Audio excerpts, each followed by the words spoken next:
Olá, seja muito bem-vindo. Estamos começando mais uma edição do Conversa que Rende, aqui o nosso encontro semanal para analisarmos os assuntos das bolsas de valores, mundo afora, aqui no Brasil, os fundos de investimento. Saiba de tudo para investir cada vez melhor aqui no Conversa que Rende. Eu, Rafa Ribeiro, estou ao lado hoje somente do Carlos Eduardo Ing, o nosso Cadu Ing. Tudo bem, Cadu? Boa tarde, pessoal. Boa tarde, Rafael. Tudo tranquilo. Vamos falar aí dessa semana um pouco mais turbulenta. Pois é, rapaz. Bom, tivemos aí na última sexta-feira grande parte das 77 ações do índice apanhando, né? Todo mundo preocupado com o risco fiscal brasileiro, os rumores da criação de uma nova CPMF, pandemia superando recordes na Europa, temor por uma segunda onda, novos capítulos dos conflitos entre democratas e republicanos lá nos Estados Unidos por mais gastos, enfim, o mundo vivendo um rescaldo de um ano absolutamente atípico, um ano surreal e que continua muito imprevisível, né, Cadu? Como é que você avaliou essa semana, onde a Bovespa acabou fechando na última sexta-feira praticamente no 0 a 0, 0,01 de queda, mas em 5 pregões teve perdas aí de 1,31%, fechando a 96.999. Sua avaliação, Cadu, dessa semana turbulenta, como você adiantou. Vamos lá. Essa semana ela já começou com os nervos à flor da pele, mercado caindo forte na segunda-feira, bastante influenciado pelas notícias que saíram durante o final de semana em relação aos bancos, né? O noticiário informando que os bancos globais falharam ao monitorar algumas transações de pagamentos que foram feitas durante vários anos, apontando como a HSBC, Santander. Isso tudo fez já na segunda-feira o mercado abrir em quedas elevadas no mundo inteiro, no Brasil não foi diferente. Então a gente já começou a semana um pouquinho mais turbulenta. Para adicionar um pouco mais de nervosismo para esse mercado, a gente ainda observou na Europa o número de casos do Covid crescendo e alguns países começando a reavaliar as medidas de isolamento, ou seja, tornando algumas medidas um pouco mais restritivas. A gente viu isso no Reino Unido, adotando novas restrições. A gente viu isso mais recentemente na França, em Marselha, fechando, né, os restaurantes, os bares. Então, essa preocupação com uma segunda onda do Covid impacta automaticamente na expectativa dessa recuperação econômica, né? Que esses fechamentos, essas novas restrições, elas acabam impactando nessa retomada. Por outro lado, como você já adiantou, seguimos com o impasse nos Estados Unidos, a discussão sobre um novo estímulo, né? Refazer um novo pacote de ajuda. E para adicionar ainda um pouquinho mais de tempero também, a gente teve durante o final de semana o falecimento da juíza da Suprema Corte, a Ruth Bader, e isso ainda deve dificultar um pouco mais essa relação entre democratas e republicanos em chegar a um acordo sobre qual o tamanho do pacote de ajuda que deve ser implementado. E essa dúvida, né, sobre a recuperação, se ela vai permanecer de uma maneira consistente, é o que vem fazendo com que o mercado ele comece a olhar com um pouco mais de cautela. Isso dentro do cenário global e dentro do cenário interno não é muito diferente. A gente segue com as preocupações com a política fiscal. A gente teve, né, discussões sobre a ampliação do seguro-desemprego. Então, o governo ele quer fazer a extensão desse seguro-desemprego para os trabalhadores que perderam os seus postos de trabalho durante a pandemia. A equipe econômica pediu mais 15 dias para avaliar. Então, toda essa questão gera dúvidas se a gente vai continuar mantendo a política fiscal, né, dentro de uma forma que você tem uma trajetória consistente ou se as contas elas vão sair de curso. E isso tudo vai continuar aí nas próximas semanas. Se aproximando das eleições aqui municipais, a gente vai ter as eleições dos Estados Unidos cada vez mais próximas. A gente teve o número de pedidos de desemprego nos Estados Unidos um pouquinho acima do que o mercado esperava. Foram 870 mil pedidos, enquanto que a expectativa era de 850 mil. Então, essa turbulência e essa dualidade que a gente já vinha falando entre medidas um pouco mais positivas e notícias um pouco mais negativas, essa semana acabou prevalecendo o lado um pouquinho mais negativo, fazendo as bolsas lá fora caírem, e aqui acabou não sendo muito diferente. É verdade. Bom, na semana o SP500 lá em Wall Street acumulou uma perda de 0,63%. Teve uma boa puxada nessa última sexta-feira, sobretudo com as ações de tecnologia engatando aí um bonde bom depois de tanto caírem, né? Corrigiram bastante aí nas últimas semanas. Tivemos um fechamento positivo na sexta-feira, mas negativo na semana. A cena política americana continua sendo um drive importante do mercado, né? Bom, não, você querer ficar falando jargão. O que é drive? Drive são aqueles acontecimentos que acabam puxando o mercado de uma maneira um pouco mais contundente, né? Acabam fazendo com que a movimentação do mercado aconteça. É a gasolina que faz com que as ações subam ou desçam. E as discussões lá na Câmara dos Estados Unidos continuam, né? Então, parece que está havendo um desenho um pouco mais claro do pacote fiscal, na ordem aí de, meu Deus, pasmem, 2,4 trilhões de dólares adicionais, é impressionante. Em maio tivemos um primeiro pacote fiscal de 3,5 trilhões de dólares, ou seja, já estamos nos aproximando aí de quase 6 trilhões de dólares de incentivo americano para conter os problemas econômicos relacionados à pandemia, né? Temos aí, claro, os problemas relacionados às eleições, alguns ruídos políticos também acabaram interferindo, né? O Trump um pouco cético em relação à lisura dos votos por correio, diz que a transição não vai ser lá tão tranquila, enfim, isso acabou também gerando um pouco de problema, um pouco de instabilidade nas bolsas americanas. E lá na Europa, para tirar um pouquinho de Brasil e Estados Unidos, tivemos, como o Cadu bem observou, o recrudescimento de algumas ondas de coronavírus, sobretudo em Espanha, França e a Inglaterra absolutamente preocupada, né? Lockdowns voltando aí em alguns lugares. O Stock 600, que é o índice que reúne 600 ações de 18 bolsas de maior importância ali na Europa, né? Caiu 3,60 na semana. É uma queda importante. O que mostra, né, Cadu, que por mais que as vacinas estejam no radar, por mais que os pacotes, os estímulos econômicos, eles estejam aí, de certa forma, sendo votados e implementados, ainda há uma incerteza muito grande. E isso, é claro, que se reflete também no posicionamento das ações e do investidor aqui no Brasil, né? Perfeitamente.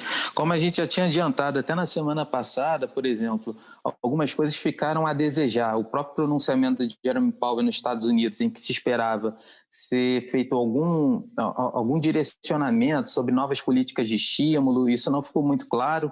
Na verdade, a declaração dele acabou sendo até um pouquinho dúbia, né? Por um lado, ele falando que todos os esforços que puderem ser feitos, eles vão continuar a fazer, e, ao mesmo tempo, ele alegou, né, que nem todos os setores vão se recuperar na mesma velocidade, então dando a entender que a gente já vem observando, né, que o mercado está um pouquinho mais lateralizado, então dando a entender que pode ser que a gente observe um arrefecimento, né, aquela retomada rápida que a gente observou, principalmente ali a partir de maio, né, maio, junho, o mercado retomando a pontuação, subindo, muito impulsionado pelas empresas de tecnologia, né, que até caíram forte na semana passada, essa semana recuperaram, mas a gente vê que esse ímpeto ele está, né, passando e o mercado está num passo de espera. É claro que a gente tem fatores que são importantes também, a questão principalmente da eleição americana, ela tem um peso muito significativo, então isso faz com que o mercado automaticamente ele fique a um passo de espera.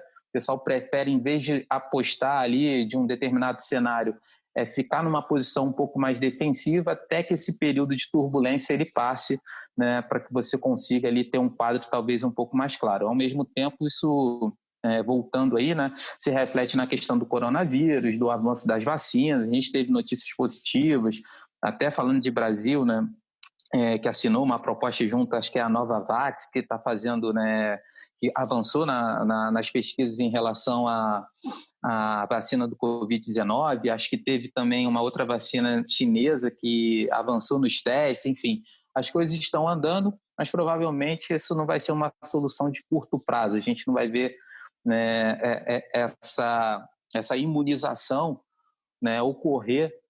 Acho que até o final do ano isso não acontece. Provavelmente só deve sair, né, entre o primeiro e o segundo trimestre do ano que vem. Então, o mercado já perdeu aquele ímpeto inicial, o pessoal está um pouquinho mais cauteloso.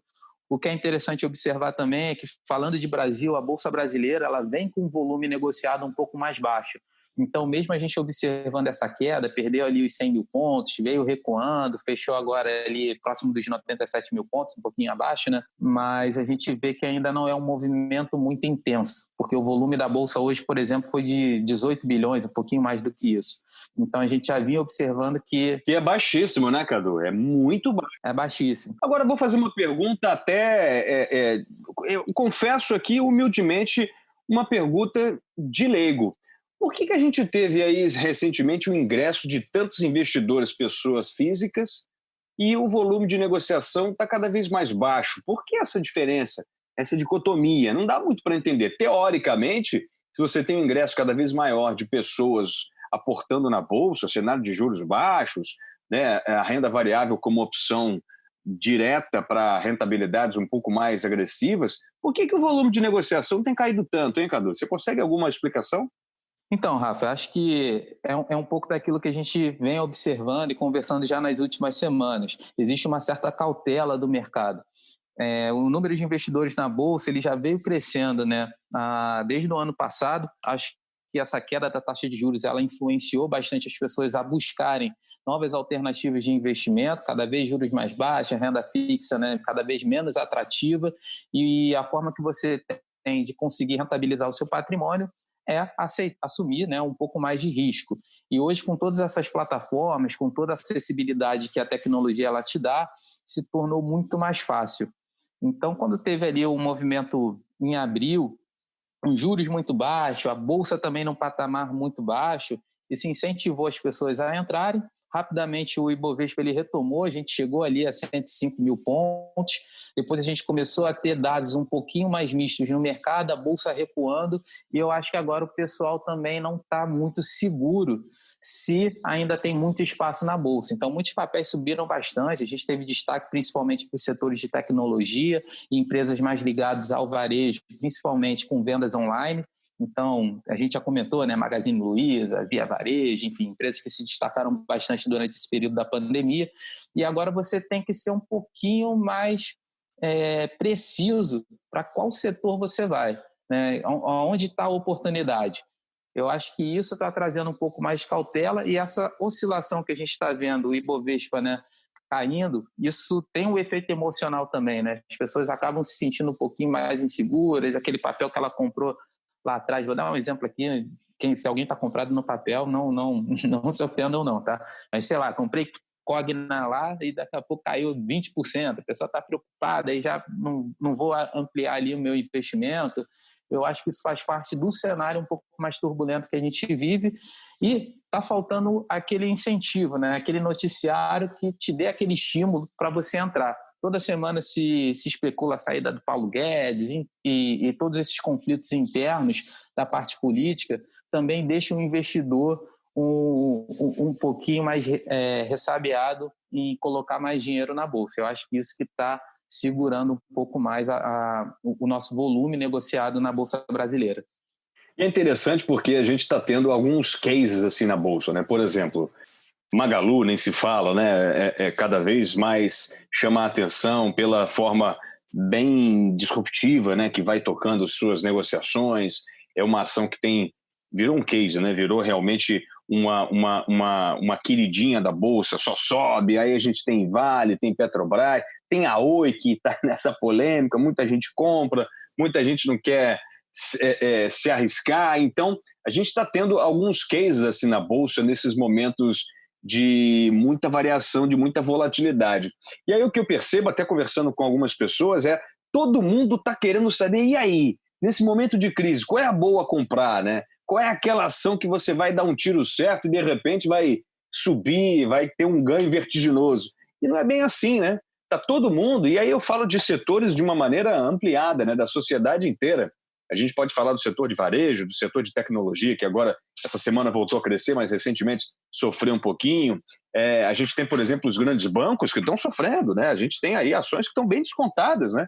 A gente tem um setor, por exemplo, imobiliário. Muita gente fala, e aí, será que agora vai? Juro baixou? O ramo imobiliário vai crescer? Então está muito complicado garimpar as ações. Qual a dica que você daria, Cadu, para esse investidor que está afoito aí, querendo achar aquele tiro certeiro para, de repente, dar uma estilingada aí num ganho mais forte. Tem que manter a calma e estudar bastante, né? Esse é o primeiro passo. Eu acho que o primeiro passo é você estar bem assessorado, conversar, não tomar nenhum tipo de decisão, deixando o lado emocional, né, te influenciar. É claro que a gente não consegue zerar essa influência, isso faz parte da natureza humana, mas é sempre a gente tentar ir com o pé no chão, com fundamento, sabendo o que está fazendo, não fazer nada que não esteja adequado ao seu perfil. É importante também, muitas vezes a nossa ganância faz com que a gente tenda a sair daquilo que é adequado para o nosso perfil, arrisca um pouco mais, e não é um momento para fazer, nunca é um momento para fazer isso, e dentro desse cenário um pouco mais turbulento, é pior ainda se você toma decisões nesse sentido. Muito bem lembrado. Mas como a gente conversou, o que a gente consegue observar? Dentro do período da pandemia, a gente viu alguns setores se destacarem, bem como você comentou, né? Magazine Luiza, empresas mais ligadas a varejo online, empresas mais ligadas à tecnologia, tudo isso subiu bastante, empresas, né, ligadas à parte mais básica da economia, né, como alimentação, os mercados, farmácias, esses setores, eles tiveram um desempenho melhores.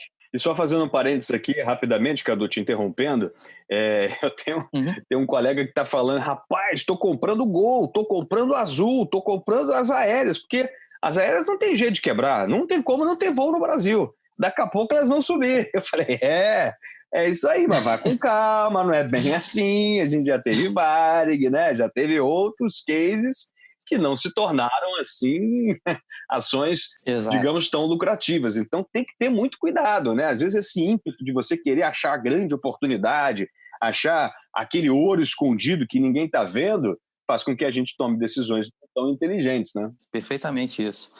E o noticiário, né, a mídia, aquela dica do amigo e tal, influencia muito, e nem sempre... É o cunhado. O cunhado sempre comprou na baixa e vendeu na alta. O cunhado sempre tem uma dica bacana, Cadu, tenho certeza. E aí nem sempre a pessoa ela está realmente fundamentada dentro daquilo que está fazendo, dentro daquilo que está, enfim, investindo. Existem até casos muito engraçados, né? Eu posso comentar aqui rapidamente. Às vezes um cliente ele liga e fala assim, não, eu vou comprar ação tal porque caiu bastante, está barato.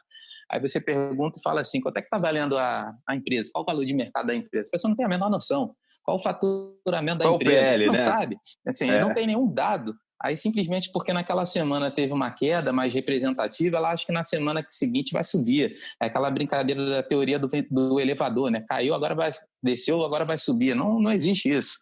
Né? Tem que tomar muito cuidado, porque é nessas horas que, se você não trabalha com uma estratégia muito bem definida, você pode ter uma perda que vai comprometer todo um ganho passado, ou mesmo vai prejudicar algum potencial de retorno que você poderia ter se você fosse um pouco mais disciplinado e meticuloso dentro das decisões a serem tomadas. A gente sabe que dinheiro não aparece do nada, a gente trabalha bastante para ganhar, então a gente tem que ser muito cuidadoso com essa tomada de decisão, que é uma parte bastante relevante. Mas falando de setores, o que eu acho que é interessante a gente olhar? Tem outras empresas, alguns segmentos que não chegaram a ter a mesma performance, cheguei a comentar isso, né, um tempinho atrás, e conforme a economia ela vai reabrindo, é natural que essas empresas elas retomem, né, o seu market share, a sua receita, e o mercado ainda não está olhando tanto. A gente ficou muito focado em empresas que já dispararam muito. Então, que setores são esses, né? Vamos falar mais diretamente. Eu acho que tem espaço, por exemplo, eu falei da área de concessão de rodovias, né, de serviços de maneira geral, que foi uma área bastante prejudicada, que hoje pode estar recuperando à medida que o mercado está reabrindo, as economias estão voltando. Empresas de varejo que não estão tão ligadas à parte, né, de vendas online, que são mais ligadas a shopping. Acho que o setor de shopping center é um setor que vai retomar aos poucos. Diferente de outros países, o pessoal fala que vai reduzir, as pessoas não vão mais sair para comprar. A cultura do brasileiro é um pouquinho diferente, né? O shopping ele não é só uma questão de compra, não é só um lugar que você faz compra. Na verdade, ele acaba sendo É um evento social quase, né? Exato. A gente tem na cultura brasileira como um entretenimento. Então, a compra ela vem, às vezes, em consequência de um entretenimento que é simplesmente você passear no shopping e tomar um sorvete. Isso vai acontecer. Então, essas empresas vale a pena a gente ficar de olho. Vale a pena a gente ficar de olho para setores ligados à infraestrutura, porque a parte de logística eu acho que é interessante. A gente está vendo muita empresa investindo, né, em home office, em serviços online. Então, a questão da regionalidade ela deve perder um pouco mais de relevância. Então, hoje você consegue estar numa determinada região e você tem um atendimento muito mais pulverizado. E, para isso, você vai precisar de logística. Isso provavelmente vai trazer, né, maiores investimentos em estradas, em ferrovias. Então, acho que é legal você olhar. Setor agrícola, que continua muito forte, a gente tem oportunidade nisso. Então, acho que é interessante a gente estar de olho nessas pontas. E é interessante, Cadu, a gente observar algumas paridades, eu diria. Por exemplo, a gente está enfrentando uma alta imensa, né? O dólar essa semana, aliás, eu queria fechar comentando sobre o dólar, né? Trazendo esse assunto, mas rapidamente, antes de iniciar essa questão, a gente tem, por exemplo, papéis que protegem você da alta do dólar, né? Perfeito. Por exemplo, a gente pode fazer um hedge pensando em Suzano, pensando em Klabin, que são empresas que trabalham com papel celulose, que tem cotação em dólar, em moeda estrangeira. Perfeito. E são empresas que estão trabalhando muito intensamente, né? Estamos num momento de pandemia onde o delivery, né, gerou uma demanda muito grande pelo papel, papelão. E, aliás, o crescimento da produção de papel, papelão é um dos índices de crescimento econômico, né? Pouca gente sabe disso. Sim. Então, empresas, às vezes, que você pode ter dentro do seu portfólio que protegem você. Às vezes você perde de um lado porque o dólar subiu, mas você tem a oportunidade de, tendo esses papéis em carteira, fazer uma proteção, porque essas empresas tendem a subir quando o dólar se valoriza. Então, o importante, na minha opinião, é montar estratégias inteligentes para os momentos que a gente está vivendo, né?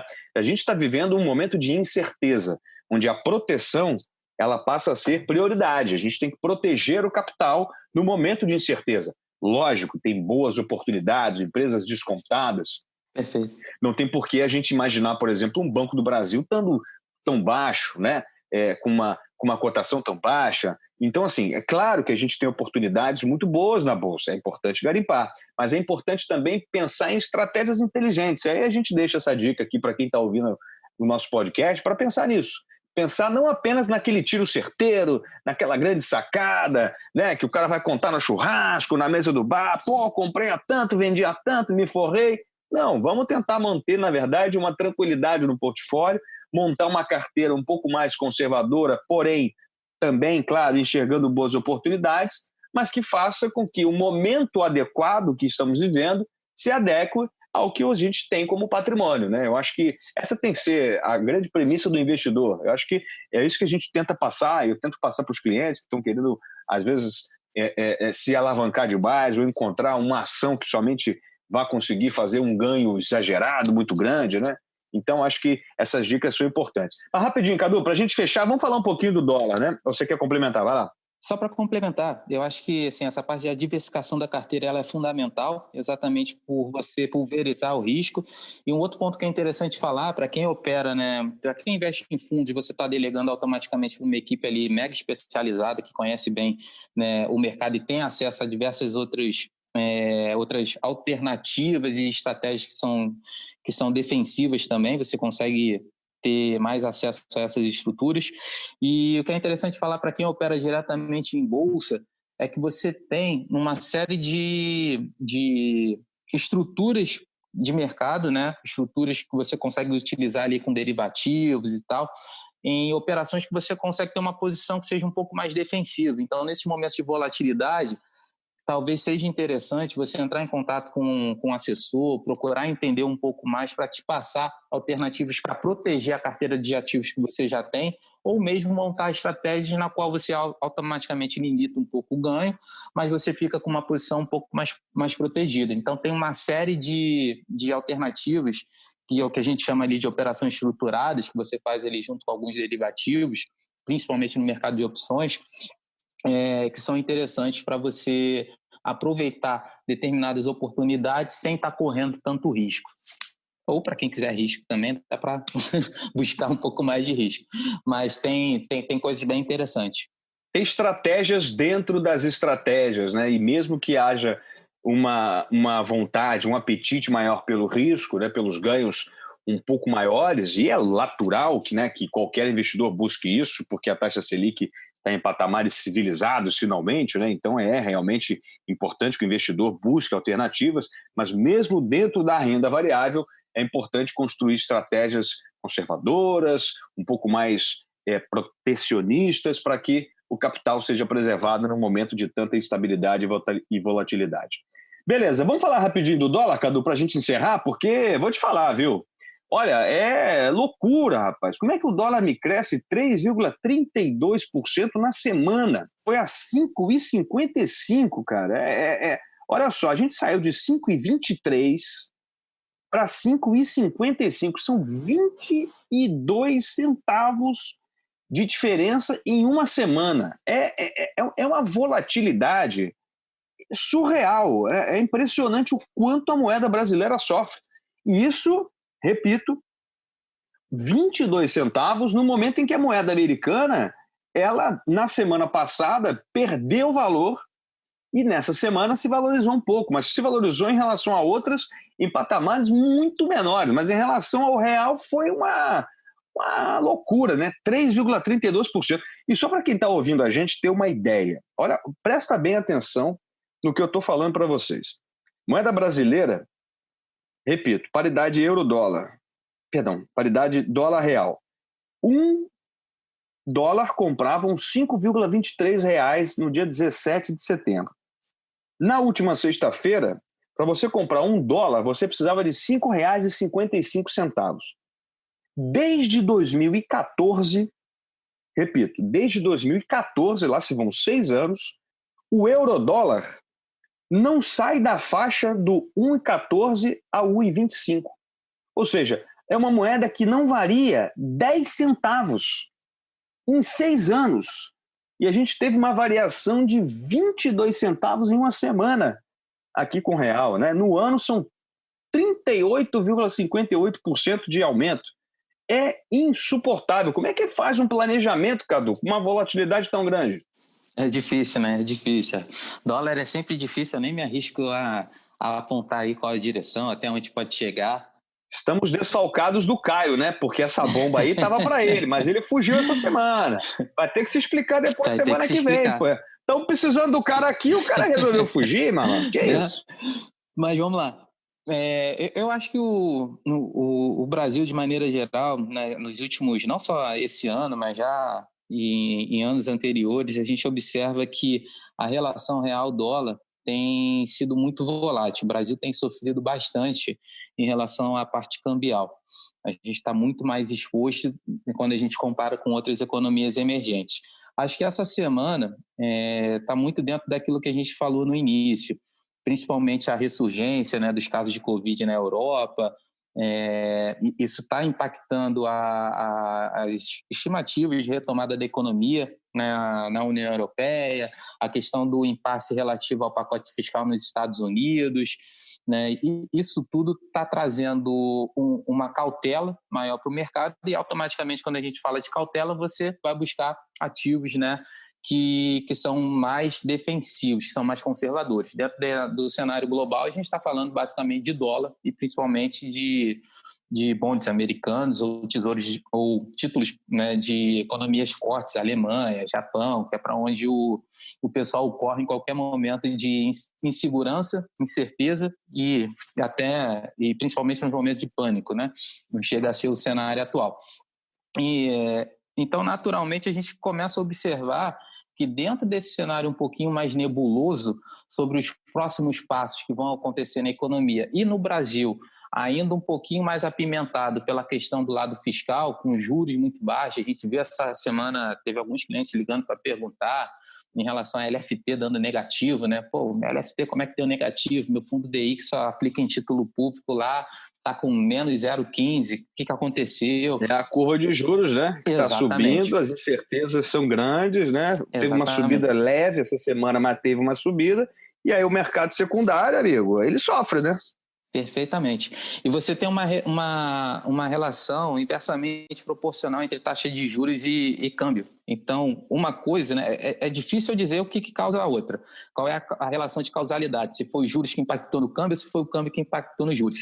Mas essa linha, né, essa relação inversa, ela é muito clara. Então, a gente pode certamente ali dizer que esse lado fiscal ele está pesando bastante para o lado do câmbio. E é isso que tem feito o Brasil sofrer um pouco mais quando a gente compara, né, com outras moedas emergentes. Perfeito. E só para corroborar aquilo que falávamos anteriormente, adivinha qual foi a ação que mais subiu na última sexta-feira, mesmo com o pregão em queda? Suzano, 4,68%, se beneficiando aí da alta do dólar mais uma vez. Muito bem, Cadu. Semana que vem, que teremos? Algo a destacar? Na semana que vem, a gente vai ter o IGPM, que vai ser divulgado. Se fala muito nos Estados Unidos que talvez se coloque em votação aí esse pacote, né, de 2,4 trilhões, como você bem comentou. Ainda existe um impasse aqui no Brasil nas questões políticas